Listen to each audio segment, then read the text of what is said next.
paz do Senhor, queridos e amados irmãos, você está na IAD EBD, o canal da Escola Bíblica Dominical da Assembleia de Deus em Joinville. Eu sou o pastor Anderson Fábio e nesta oportunidade nós estaremos tratando de subsídios da lição 6 da nossa Escola Bíblica Dominical de Jovens, que tem por título A Autenticidade de uma Linguagem Sadia. Nós sabemos muito bem que nesse trimestre da lição de jovens está sendo tratado da Epístola de Tiago.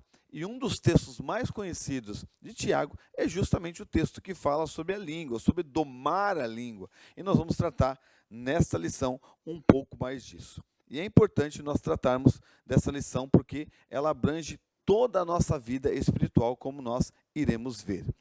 Então vamos lá. Nosso texto principal diz o seguinte: a morte e a vida estão no poder da língua, e aquele que a ama, comerá do seu fruto, conforme Provérbios, capítulo 18, versículo 21. O resumo da nossa lição diz o seguinte: o controle da língua é essencial para uma vida piedosa e uma fé sadia. Então, esse é o resumo da nossa lição que nós estaremos tratando aqui. E, à guisa de introdução, nós temos que saber que a questão de falar é realmente importante, porque as nossas palavras elas têm a capacidade de influenciar profundamente o ambiente que nós estamos vivendo, o ambiente ao nosso redor. Nós podemos transmitir através das palavras e através da nossa linguagem, nós podemos transmitir conhecimento, nós podemos expressar sentimentos, muitas vezes até mesmo com um poema, ou até mesmo com músicas. Então, isso expressa sentimentos. Nós podemos construir relacionamentos que está ligado a um bom relacionamento, ele está ligado à questão da própria fala, do diálogo, isso está relacionado com a questão do poder da língua. E também nós podemos moldar o pensamento das pessoas, trazendo aconselhamentos, e é muitas vezes isso que influenciadores fazem nas redes sociais, moldam o pensamento das pessoas e aí nós vemos o poder que há nas nossas palavras.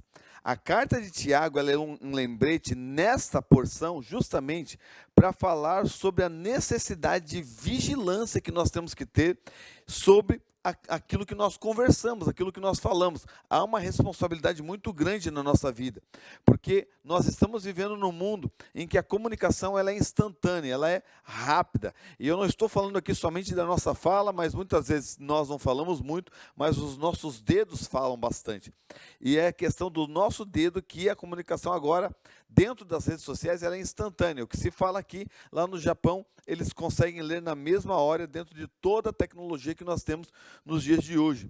E quando você não aparece, você não está conversando diretamente com a pessoa, é muito mais fácil você trazer uma linguagem um pouco mais impulsiva e proferir palavras que às vezes você não reflete, não tem a reflexão na questão daquilo que você está digitando, daquilo que você está falando. E dentro disso, isso pode trazer danos irreparáveis dentro daquilo que nós expressamos na nossa linguagem, seja ele na questão das próprias redes sociais, ou seja, através da nossa própria fala. E aí Tiago vai trazer essa advertência, que controlar a língua não é apenas uma questão de uma ética social, você está bem dentro da sociedade e você falar de uma maneira polida, mas a expressão através da nossa linguagem, ela manifesta a nossa maturidade espiritual e também a linha do nosso compromisso com as Escrituras e com os ensinamentos de Jesus Cristo. Então, por isso que é importante nós termos a plena consciência daquilo que expressamos através da nossa fala e daquilo que expressamos através dos nossos dedos dentro das redes sociais, e isso é de suma importância. Então, nós vamos iniciar aqui tratando do nosso primeiro tópico, que tem por título Necessidade de dominar a língua.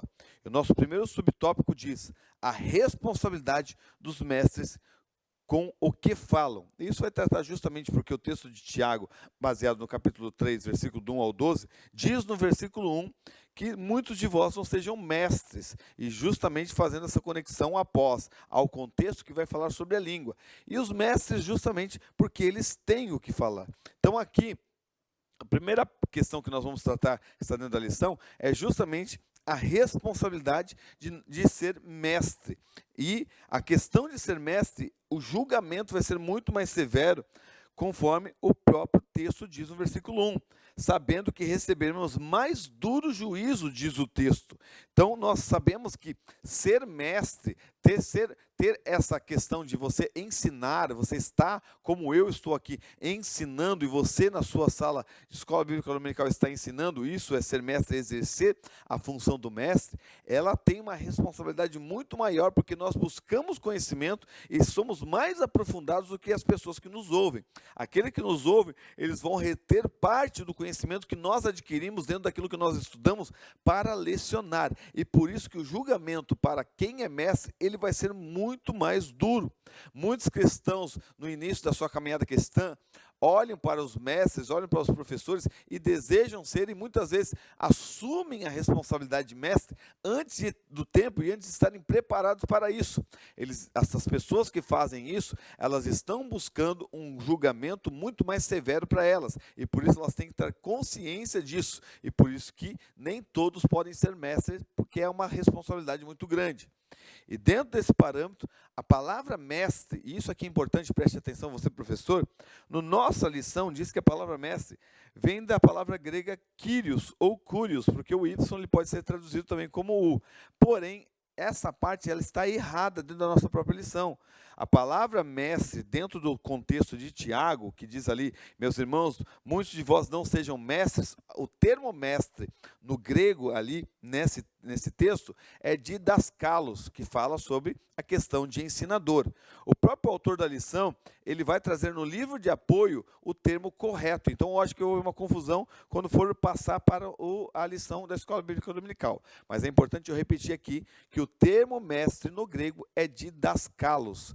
E esse termo, ele traz por título, no Novo Testamento, ele quer dizer o quê? Alguém que ensina a respeito de coisas, a respeito de Deus, dos deveres, ou talvez também dos deveres do homem, de como o homem deve agir. Esse mestre ensina sobre as coisas de Deus e como o homem deve agir, tanto em relação para com Deus, como para a própria sociedade. E alguém que está qualificado a ensinar. Esse termo mestre, dentro do contexto judaico, era utilizado para os rabinos. Os rabinos eram rabinos eram os mestres, eram os ensinadores da época.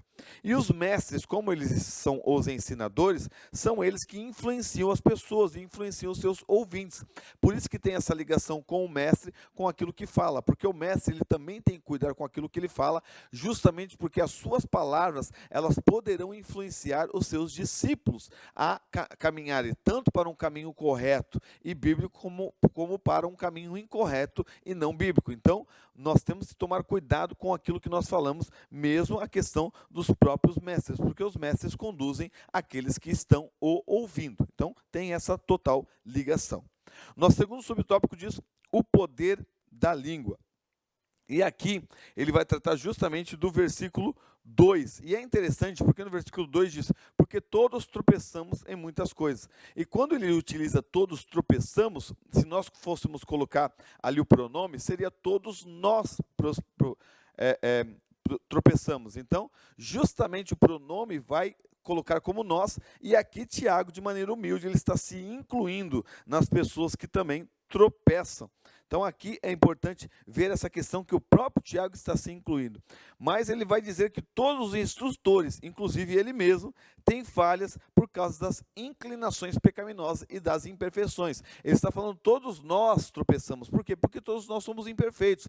Todos nós, embora somos mestres, temos a capacidade de ensinar outros, nós também somos imperfeitos, pecaminosos e também tropeçamos em muitas coisas. Mas ele faz um contraste dessa questão de tropeçar justamente com a questão da própria fala. Ele diz que se alguém não tropeça em palavra, quer dizer, na sua própria língua, se ele consegue controlar totalmente a sua língua, ele é uma pessoa que não tropeça em nenhum ponto. Ele exerce total e perfeito controle sobre si mesmo. E da produção do fruto espiritual, que é o final dele, é a temperança, que é o domínio próprio, é dominar-se a si mesmo. Então, o homem que tem a capacidade de controlar a sua língua, ele controla todo o seu corpo. Mas nós sabemos que esse controle real não é somente pela capacidade de controlar a língua, que é algo que nós vamos ver que não é possível totalmente, mas é justamente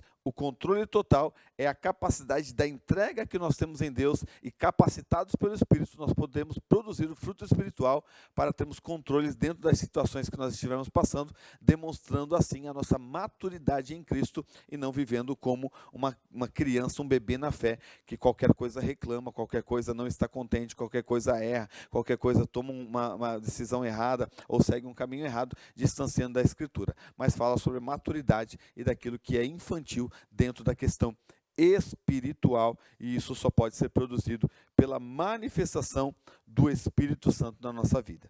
Nosso terceiro subtópico: língua, um pequeno membro capaz de causar um grande impacto. Então aqui é importante você saber, professor, que Tiago vai tratar justamente agora das questões relacionadas às ilustrações, às analogias que ele utiliza para falar sobre o poder da língua.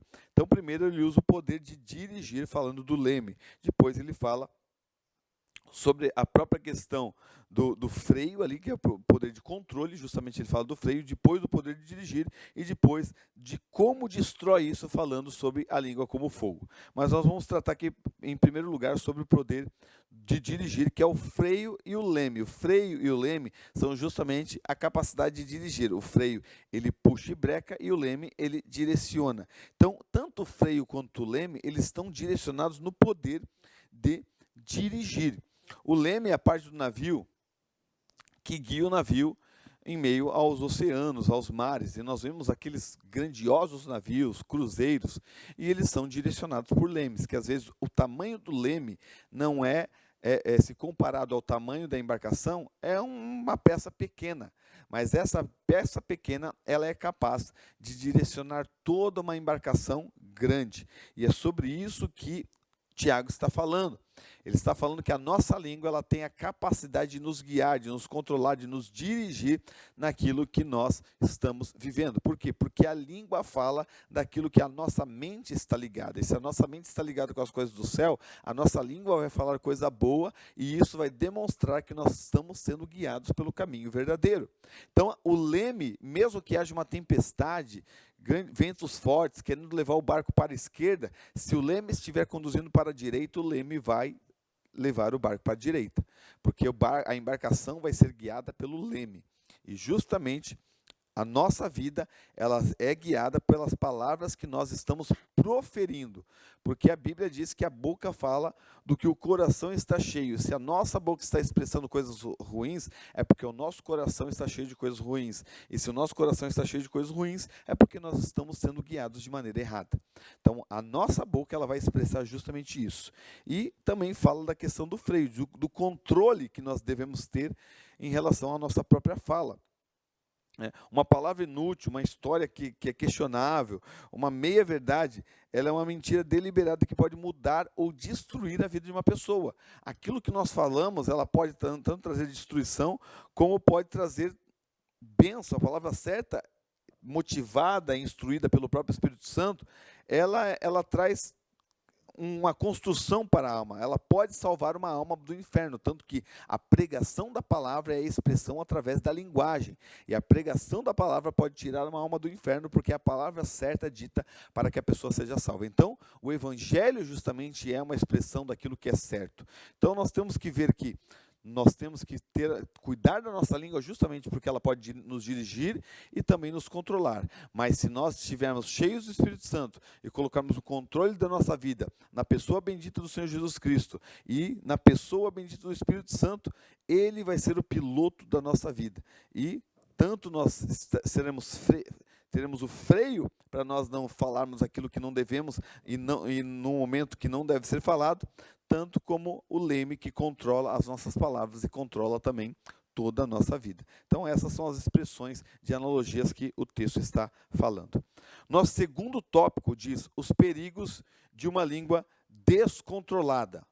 E o nosso primeiro subtópico diz a língua como fogo. Aqui mais uma vez traz mais uma analogia, partindo agora para o nosso segundo tópico.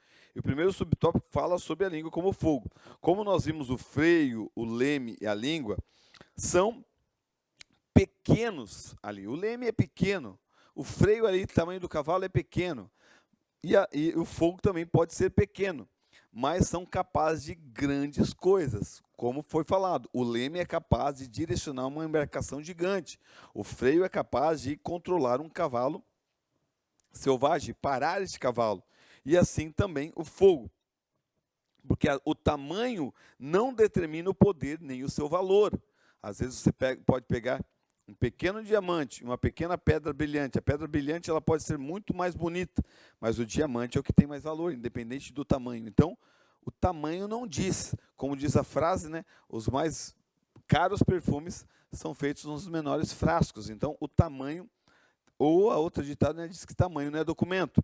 Então, essa questão vai tratar justamente disso. A língua é um membro pequeno do corpo, que pode causar uma grande destruição. É nesse sentido que Tiago quer trazer. A língua ela é pequenina, mas ela pode trazer uma grande destruição. Nós vimos que várias florestas são queimadas em alguns lugares, em que a queimada iniciou por uma xepa de cigarro, uma faísquinha que se deu. Então aquela faísquinha, aquele cigarrinho que foi jogado ali, perto de uma floresta, numa palha seca, começou a pegar fogo e trouxe uma chama por toda a floresta, queimou toda a floresta por causa de uma pequena coisa. Então você vê o tamanho da destruição que as palavras elas podem trazer. A palavra ela pode ser pequena, a língua ela pode ser pequena, mas traz uma grande destruição. Uma pequena fagulha pode botar fogo numa floresta inteira, como eu mencionei. A língua é uma chama que pode atear fogo em famílias inteiras. Pode, por meio de mentiras, fofocas, de palavras de ódio, pode destruir reputações, como tem destruído em muitos lugares reputações de pessoas com mentiras, com fofocas. Então a língua ela tem um poder destruidor. A língua tem o poder para matar as pessoas. A língua ela vai muito mais além de somente palavras, porque a palavra proferida ela é como uma flecha lançada. Ela não tem como voltar. Ela vai e ela atinge, ela mata, ela destrói. Então, por isso que é tão importante nós falarmos sobre isso e nos atermos em meio às palavras que estamos proferindo. Nosso segundo subtópico, a inconsistência no falar. E aqui Tiago vai falar justamente do texto que diz que não pode sair do mesmo lugar aquilo que é amargo e aquilo que é doce. Então diz o versículo 9, com ela bendizemos a Deus e Pai, e com ela amaldiçoamos os homens feitos à semelhança de Deus. Então o Tiago está falando, não tem como você agir dessa forma. Não tem como você ser uma pessoa que amaldiçoa e bendiz ao mesmo tempo. Então há uma inconsistência no falar, há uma inconsistência na nossa língua.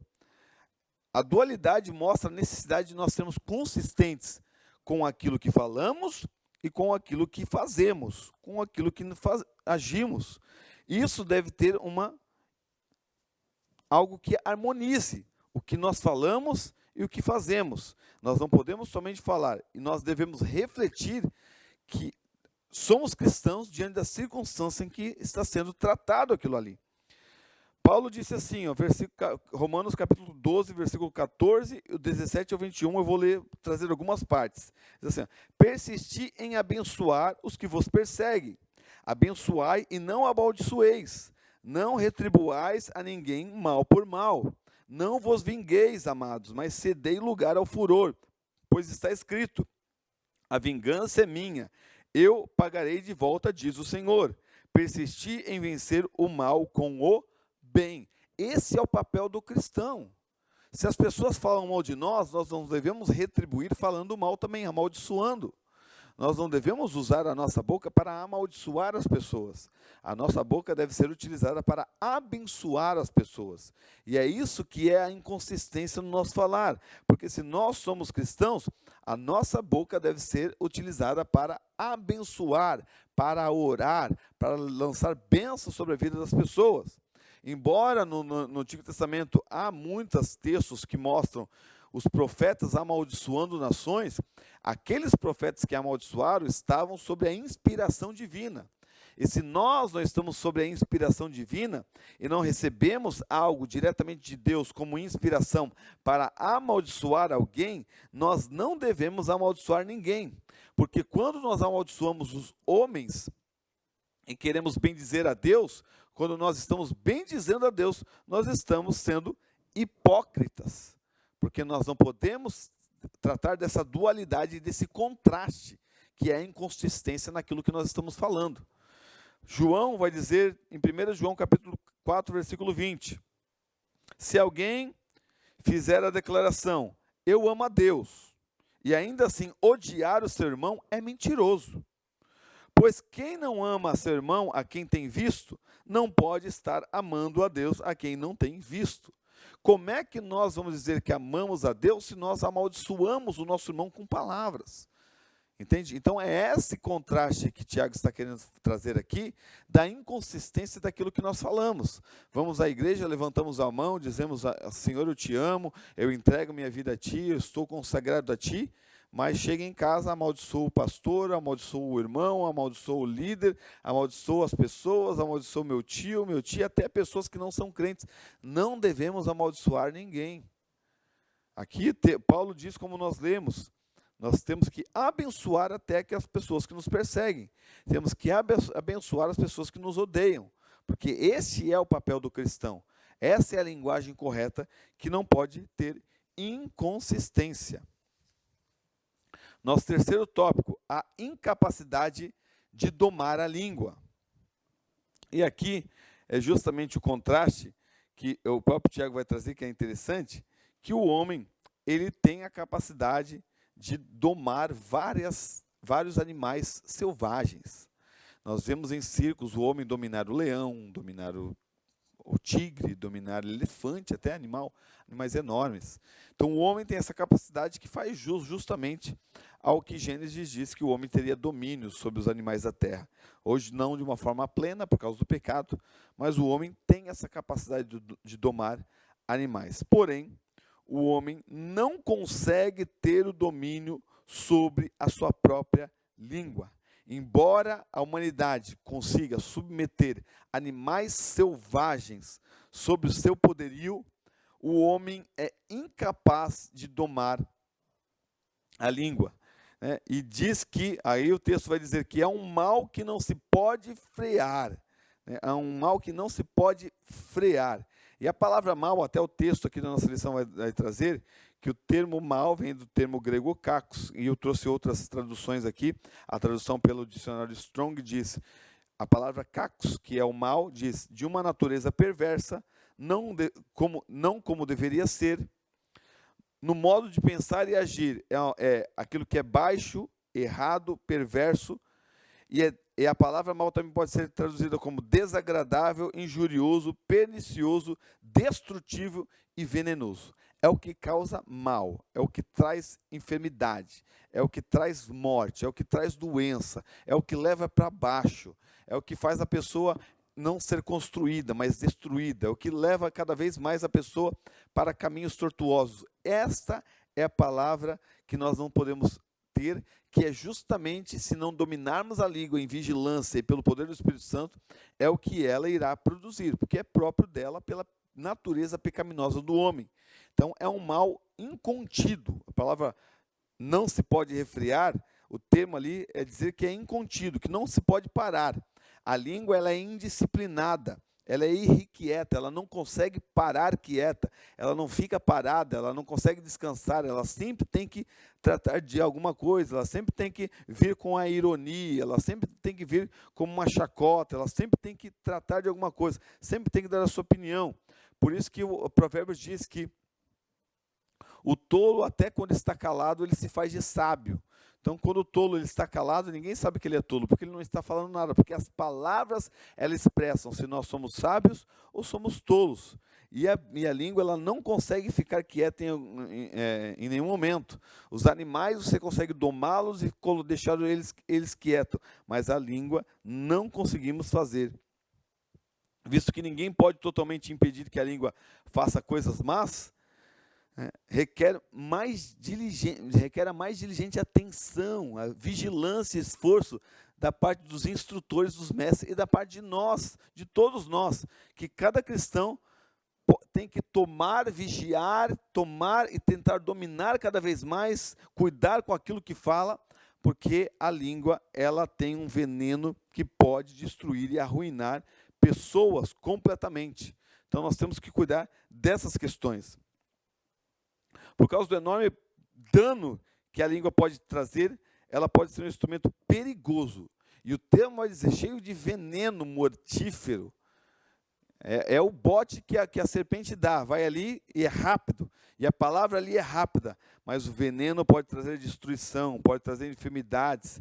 E nós vemos isso muitas vezes proferidos em brigas, discussões, bate-boca, onde as pessoas elas não refletem aquilo que estão pensando. E o bate-boca é sempre um ping-pong. A pessoa fala e ela aguarda a bolinha voltar, ela aguarda que a outra pessoa vai falar e ela nem presta atenção no que a pessoa está falando e ela já está pensando naquilo que ela vai falar porque ela quer. Porque nesses momentos de bate-boca, em que a língua ela está proferindo e o seu veneno, o orgulho é inflado, o ego é inflado para mostrar a superioridade, para mostrar a sabedoria, conhecimento humano, terreno, diabólico. Porque o verdadeiro conhecimento ele não parte desses pressupostos, como o próprio contexto de Tiago vai tratar depois, que esse é pensamento diabólico. O pensamento sábio ele é refletido, ele é pensado, ele é falado de maneira certa, para trazer uma construção como nós vamos ver posteriormente. Então nenhum homem consegue dominar a sua língua. Apenas Deus, através do Espírito Santo, pode fazer com que o homem consiga amenizar essa questão da língua e não falar coisas que não agradam, que não prestam realmente. A língua ela é incansável, é incontrolável, não pode ser governada. O que a língua quer é espalhar o seu veneno. O remédio é a língua espiritual, é a língua cheia do poder de Deus, é a língua do sábio, é a língua que tem a palavra do Senhor guardada no seu coração para não pecar e proferida nos seus lábios. É a língua, é aquela que está lá em Efésios 5,18, de uma pessoa cheia do Espírito Santo, né? Não vos embriagueis com vinho que é contenda, mas deixai-vos encher do Espírito Santo e falar entre vós salmos, cânticos, hinos, cânticos espirituais, hinos, salmodiando o Senhor, dando sempre graças a Deus por tudo que Ele tem feito. Uma pessoa cheia do Espírito Santo é uma pessoa que está falando salmos, falando hinos, falando da palavra de Deus, cantarolando, e não falando coisas que só trazem angústia, só trazem maldição, só trazem... A pessoa fala com a pessoa, só sente uma coisa ruim. Provérbios 12:18 diz, não... Há alguns que falam como espada penetrante, mas a língua dos sábios é saúde. Então, seja sábio. Nós vamos tratar sobre essas palavras de sabedoria no próximo tópico. E nosso terceiro tópico é características de uma linguagem sadia e irrepreensível. Nosso primeiro subtópico diz, a fala que edifica. Tiago, como nós estamos falando, né, ele está falando fortemente sobre a responsabilidade que acompanha o uso da nossa língua. Nós somos advertidos a possuir uma língua sadia para edificar e encorajar as pessoas, e não falar, trazer maldição. E o próprio subtópico ele vai trazer um contexto relacionado ao próprio texto de Efésios, capítulo 4, versículo 29, que a própria lição utiliza, que fala sobre os cristãos utilizarem sua língua, sua fala para edificar, e não uma linguagem torpe. Então, os cristãos devem utilizar as palavras para trazer, edificar, construir, levantar as pessoas, para trazer edificação, em vez de trazer destruição e derrubar as pessoas com as suas palavras. As palavras, elas podem dar graça, ajudar, gratificar, as pessoas ser gratas pela palavra que você está falando, no sentido de que elas comunicam encorajamento e uma direção correta por dentro das Escrituras. E assim permite que o ouvinte ouça realmente o bem e não o mal. A NVT vai trazer a tradução desse texto de Efésios da seguinte maneira: evitem o linguajar sujo e insultante, que todas as palavras sejam boas e úteis, a fim de dar ânimo àqueles que a ouvirem. Então aqui eu gostei da palavra útil, falar aquilo que é útil. Não falar sujo. O termo sujo é justamente da palavra torpe, que a palavra torpe é palavras, fala de lixo, fala de sujeira realmente. Nossa boca não seja uma lata de lixo para trazer só sujeira, coisa podre. A palavra torpe é podre, aquilo que está podre. Então não está ligado a isso a palavra do crente. O crente não pode ter palavras podres, palavras sujas, palavras lixo. E aqui não trata somente da questão de palavrões, né? Não trata somente de questão de palavrões. Fala da forma de falar, da forma de se expressar, da linguagem muitas vezes dura e com a intenção realmente de matar a pessoa espiritualmente. Então, é esse tipo de linguagem que nós devemos evitar. Colossenses capítulo 4, versículo 6, nós vamos tratar novamente esse texto mais para frente, mas eu quero trazer ele aqui dentro desse contexto que seria importante você trazer para o seu aluno. Diz assim: a vossa palavra seja sempre agradável, temperada com sal, para saberes como deveis responder a cada um. Então, a palavra que nós falarmos, ela tem que estar temperada com a santidade. O sal geralmente era utilizado em sacrifícios no Antigo Testamento e tinha uma ligação direta com a pureza e com a santidade. Então, a nossa palavra, ela deve ser santa, deve ser sagrada, deve ser algo que parte diretamente do Senhor. Que sejam palavras boas, palavras que edificam, constroem, e palavras santas, santificadas. Os próprios gregos chamavam a palavra sal de charitas, que vem da palavra chara, que é a palavra graça. Então, todas elas devem ser temperadas com sal, com a graça, com gratificação. Não se devemos ter palavras torpes na nossa linguagem. E sempre temperadas, sempre palavras moderadas. Né? Palavras moderadas. Porque uma crítica impensada, você vai criticar a pessoa sem pensar, sem ser aquela crítica construtiva, mas uma crítica para levar a pessoa para baixo. Um comentário questionável, você comenta, mas tem a intenção de comentar, dando aquela agulhadinha, né, na pessoa. Uma palavra com raiva, você às vezes está com raiva, é nesses momentos de brigas, até mesmo entre casais, entre amigos, que deve ser deixar as coisas passar, para que não seja proferir palavras com raiva, que sempre visam destruir, atingir as pessoas. São essas palavras que nós devemos evitar, porque essas palavras, elas só têm a intenção de destruir as pessoas. E nós podemos até tentar ao máximo manter o nosso testemunho, mas uma palavra dita destrói toda a construção do nosso testemunho que nós constantemente estamos construindo dentro de uma vida cristã genuína. Nosso segundo subtópico, palavras de sabedoria. Isso aqui que eu falei, já antecipei, que nós estaremos tratando aqui. O crente verdadeiramente sábio não precisa anunciar sua sabedoria. Ó, como eu sou sábio. Não. Não há necessidade disso, porque ela reflete, a sabedoria, ela reflete na nossa vida cotidiana e nas nossas palavras. A palavra, ela também reflete se nós somos sábios ou não, e através das nossas atitudes pacíficas, de paz também. Então, muitas das vezes, o conhecimento, o saber somente intelectual, somente cognitivo, ele às vezes, tendo demais, ele ensoberbece, como diz em 1 Coríntios 8:1. Ele traz orgulho, enquanto o amor fortalece. O conhecimento demais, ele só traz orgulho se ele não estiver dimensionado com o amor e com a presença do Espírito Santo para transformar esse conhecimento teórico em sabedoria genuína para manifestar na nossa vida uma transformação diária pela palavra, mas também uma construção na vida de outras pessoas através do aconselhamento e da pregação da palavra. Mas sem a sabedoria, uma intelectualidade, um conhecimento teórico, sem a presença do Espírito Santo, sem o amor de Deus derramado nos nossos corações, só traz orgulho, só traz a própria construção de a pessoa se achar superior aos outros pela quantidade de conhecimento cognitivo que essa pessoa tem. Então tem que tomar cuidado com isso. Então isso vai ser também transmitido através das palavras. E o próprio Tiago vai trazer no capítulo 1, versículo 1 e o versículo 7, que a sabedoria que nós temos, ela vem do alto.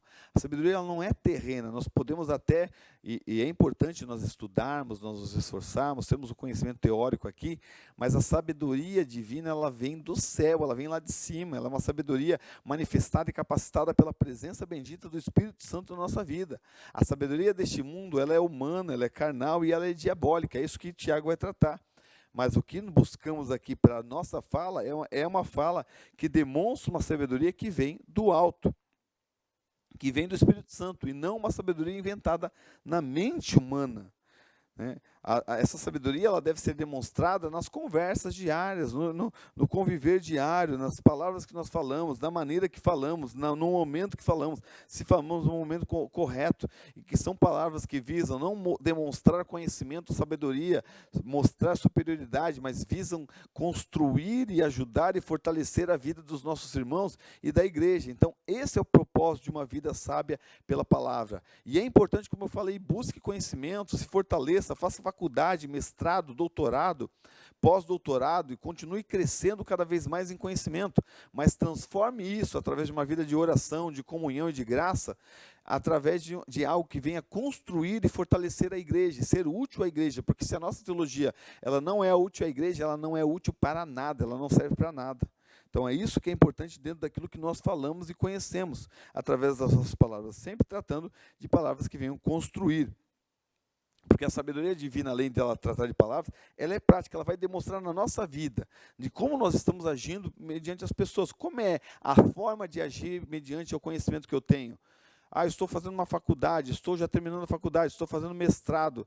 Qual que é esse conhecimento adquirido? Ele nos fez com que a gente ficasse superior e se achasse melhor do que os outros, ou ele serviu para ajudar as pessoas, fortalecer as pessoas e construir cada vez mais aconselhamentos que venham trazer com que as pessoas sejam edificadas cada vez mais. Então, qual que é o sentido disso?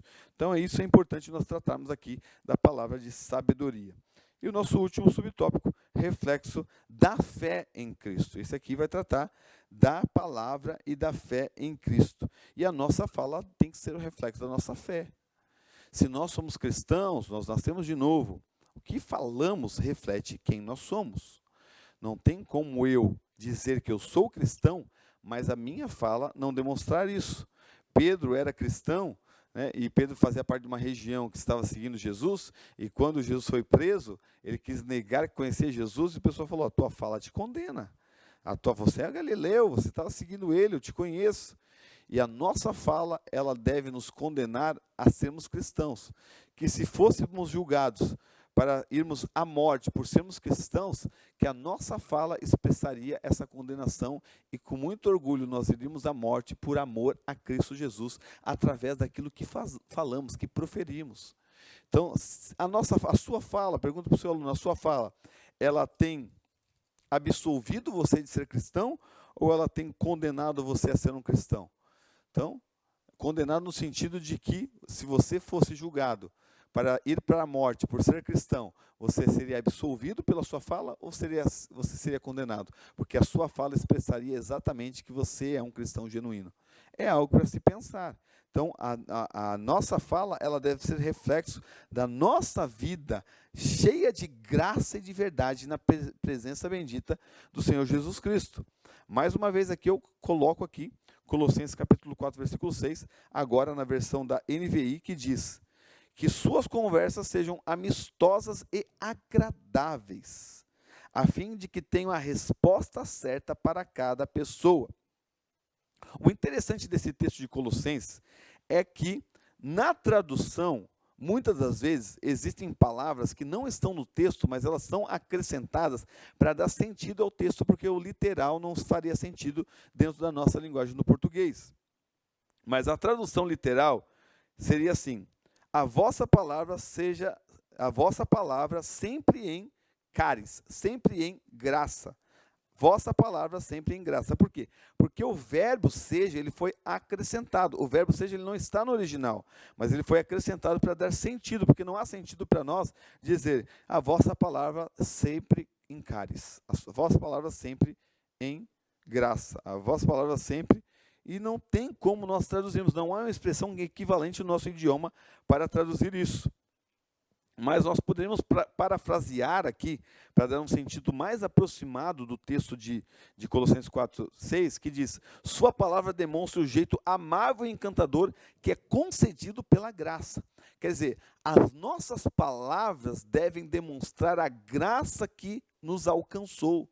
A palavra deve ser sempre graça. Por quê? Porque deve demonstrar a graça pela qual nós fomos alcançados. Sua palavra corresponde em seu jeito encantador e amável à graça que ela testemunha ao semelhante. Aquilo que nós tratamos com o semelhante, a forma de falarmos, de expressarmos, ele deve expressar a graça pela qual nós somos alcançados. A graça de Deus manifestada nas nossas vidas. E daí o texto continua dizendo, o adendo, né? Temperada com sal. Aqui ele não está corrigindo a questão da graça, mas ele está complementando de uma outra ótica em relação às palavras que nós proferimos. As palavras que nós proferimos, ela deve testemunhar a graça que fomos alcançados através de palavras amáveis e graciosas, mas elas também, por outro parâmetro, elas devem ser temperadas com sal, ou seja, ninguém come comida insonsa. A comida ela deve ser temperada. E as nossas palavras, elas devem trazer com que as pessoas sejam ganhadas por elas, gostarem daquilo que nós estamos falando. Elas acham interessante no sentido de despertar a vontade do ouvinte. As pessoas começam a ouvir e falam, olha que interessante, olha que coisa boa essa pessoa está falando. Pessoas que gostam de estar ao nosso lado pelas palavras que nós proferimos. Não, vamos ficar com o olho dele porque ele fala coisa boa, ele expressa coisa boa. E isso chama a atenção das pessoas. Por quê? Porque as pessoas olham para nós e a nossa palavra tem algo a dizer. Não, vai com aquela pessoa porque ela tem algo interessante a dizer por causa daquilo que nós proferimos. Justamente porque isso testemunha o reflexo de quem nós somos. Se somos cristãos, a nossa palavra deve expressar justamente que verdadeiramente somos crentes em Cristo Jesus, nosso Senhor. Ok?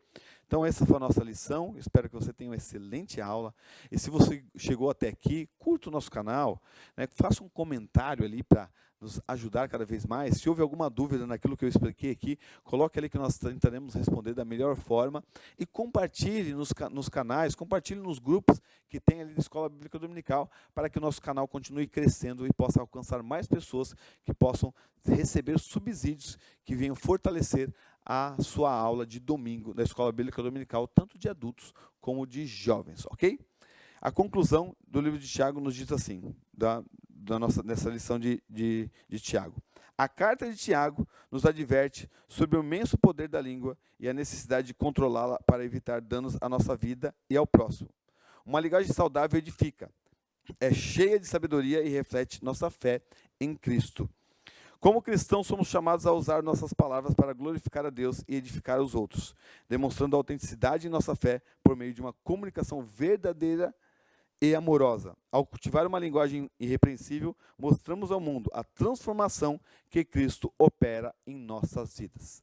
Deus abençoe sua vida, tenha uma excelente aula, em nome de Jesus.